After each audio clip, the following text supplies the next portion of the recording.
கூட்டுறவு சங்க தேர்தல் பிரச்சினையை எழுப்ப சபாநாயகர் அனுமதி மறுத்ததால் இந்திய கம்யூனிஸ்ட், மார்க்சிஸ்ட் கம்யூனிஸ்ட், புதிய தமிழகம் கட்சிகளின் உறுப்பினர்கள் சட்டமன்றத்திலிருந்து வெளிநடப்பு செய்தனர். கூட்டுறவு சங்கங்களில் முறைகேடு உள்ளதாக கூறிய பிரச்சினையை எழுப்பிய இரு கட்சிகளின் உறுப்பினர்களுக்கு பேச சபாநாயகர் தனபால் அனுமதி மறுத்ததால் அவர்கள் அவையை விட்டு வெளியேறினர்.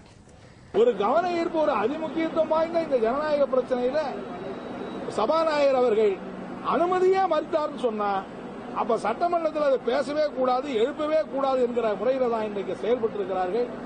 ஆகவே தான் மார்க்சிஸ்ட் கம்யூனிஸ்ட் கட்சியின் சார்பில் இன்றைக்கு அனுமதி மறுக்கப்பட்டிருக்கிறதை எதிர்த்தோம். தமிழ்நாடு முழுவதும் இன்றைக்கு கூட்டுறவு சொசைட்டிகள்ல மோசமான தேர்தலே நடத்தாம அவர்களே அறிவித்துக் கொள்ளுகிற அந்த ஜனநாயக விரோத நடைமுறையை கண்டித்தும் இன்னைக்கு மார்க்சிஸ்ட் கம்யூனிஸ்ட் கட்சியின் சார்பில் நாங்கள் வெளிநடப்பு பண்ணியிருக்கிறோம்.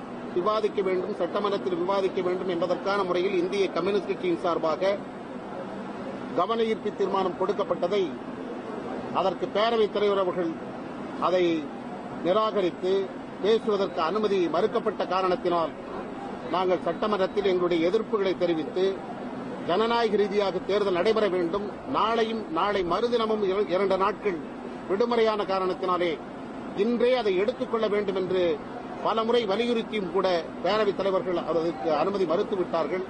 எனவே ஜனநாயக ரீதியாக நடைபெறாத ஒரு தேர்தலை நடத்திக் கொண்டிருக்கின்றார்கள். எனவே இந்திய கம்யூனிஸ்ட் கட்சி அதை கண்டித்து வெளிநடப்பு செய்திருக்கின்றது.